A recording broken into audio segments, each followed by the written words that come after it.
What's up, everybody? Ryan Pulis here from the Pulis Group. We're a tax and accounting firm specializing in tax planning for real estate investors and small business owners. This is the first video in our small business tax and accounting collection. Today, we're going to discuss one of the core financial statements every business owner should be familiar with.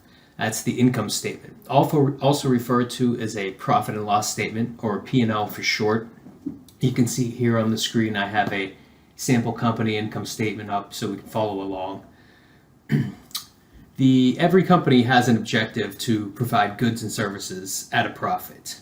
That's their goal, to make money in whatever it is you're doing. The P&L shows us how profitable your business is over a period of time. The time can be days, weeks, months, or years. Generally, it's a monthly, quarterly, or annual report. And you can see on our sample income statement here, it's for the 12 months ending December 31st, 2021. So we have an annual income statement here. The main accounts on the P&L are your revenue or sales accounts, and then followed by the expenses. For most businesses, a P&L looks similar to this one here on the screen, where you have revenues minus cost of sales equals gross profit up at the top. The gross profit tells us how much money is left over to cover all of our operating expenses. The cost of sales or cost of goods sold, you might hear this referred to as COGS. Someone says COGS, that's what they're referring to, the cost of goods sold or cost of sales. This represents all your direct costs that go into the product or service. If you're selling a product, this could be the cost of your inventory and any direct labor that goes into making the product. The gross profit number tells you whether or not the business is selling enough of its products or services to cover its production costs. If you're a purely service-based business or dealing with rental real estate, you may not have a cost of sales line item on your P&L at all. In fact, you probably won't. In this case, your P&L starts with revenues and then goes directly into the operating expenses. So logically, under the gross profit comes your operating expenses.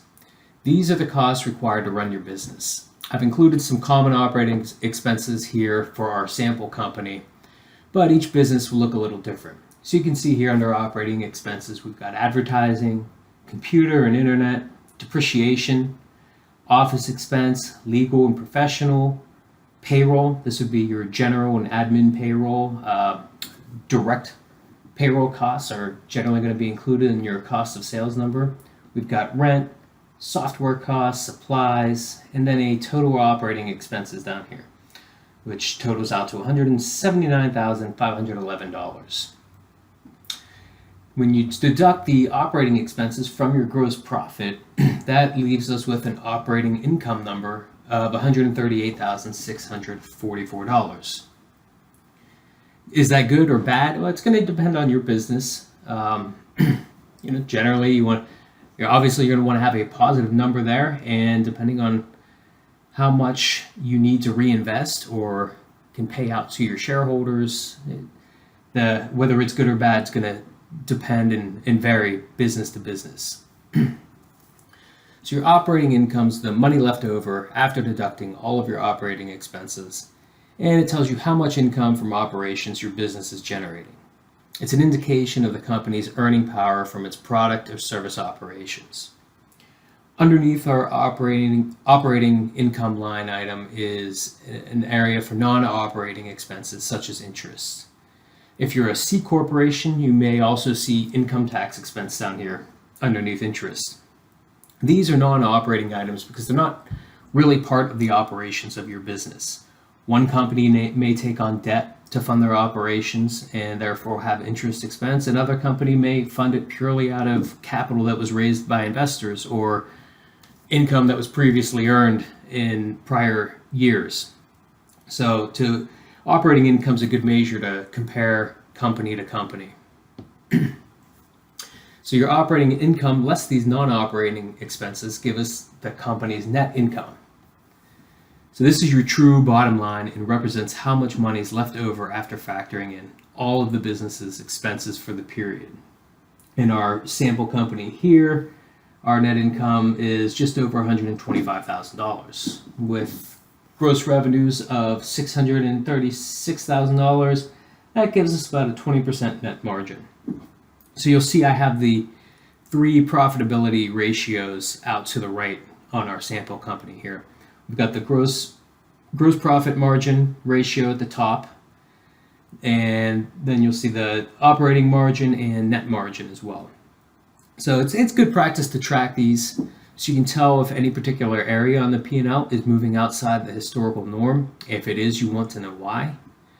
There are dozens of other financial ratios, but we're going to stick with just these three today because they're simple, very easy to calculate, and it doesn't take us too far into the weeds. We can look at some of the other ratios later on in another video.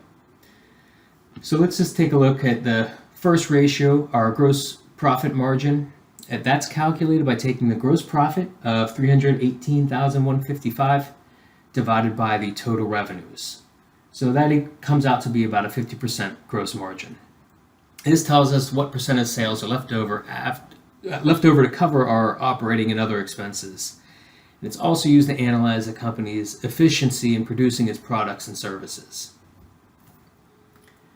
Next, we have our operating margin, which is operating income divided by total revenues. And our sample company here, it's a 22% operating margin, and that's calculated by taking the $138,644 of operating income divided by gross revenues of $636,250.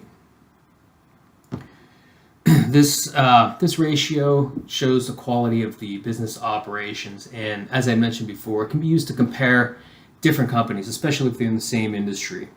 You kind of ignore the interest and other costs that may vary company to company, and you're really looking at the true income from operations. The last ratio calculated on this sample company P&L is the net margin, which is simply the net income divided by total revenue. This ratio is a measure of overall profitability for the business. For our sample business here has a 20% net margin. Is that good or bad? Again, it's going to depend on your business and what industry you're in and what's the norm. So that about does it today for our discussion of the income statement. I hope this was helpful. If there are other topics you'd like to see covered, let us know in the comments section below. We are taking on new clients, and if you'd like to work with us, then hit us up on our webpage at thepulisgroup.com/contact. That's ThePulicegroup.com/contact. Thank you and have a great day.